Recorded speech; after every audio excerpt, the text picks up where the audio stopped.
6 تا آدم که اگه میخوای به آرامش واقعی برسی باید حتما اونا رو ببخشی. این بار تو بگو که کدومشون مهمتره.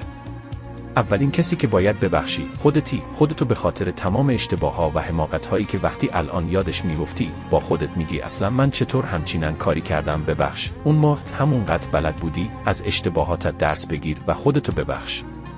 دومین کسی که باید ببخشی پدر و مادرتن. اونا رو به خاطر تمام اشتباهاتی که در حین بزرگ شدنت انجام دادن ببخش. اونام دفعه اول بود که پدر و مادر بودن. یادت باشه اگر هیچ کاری هم برات نکرده باشن بزرگترین نعمت این دنیا یعنی زندگی کردن و بهت بخشیدن.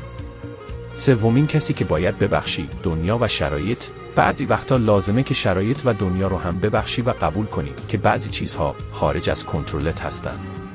چهارمین کسی که باید ببخشی همون آدمیه که باهاش توی رابطه عاشقانه بودی و قلبتو شکست. اونو ببخش اما درسی که از اون رابطه گرفتی رو هرگز فراموش نکن. پنجمین کسی که باید ببخشی افرادی که کمکت نکردن. شاید کسانی که انتظار داشتی کمکت کنن کنارت نبوده باشن. بخشیدن این افراد باعث میشه دیگه توقعی از کسی نداشته باشی و مستقل تر باشی.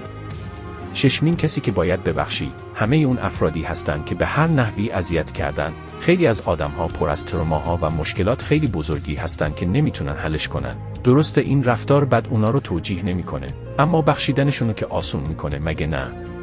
گاهی یک جمله مسیر زندگی آدم رو تغییر میده.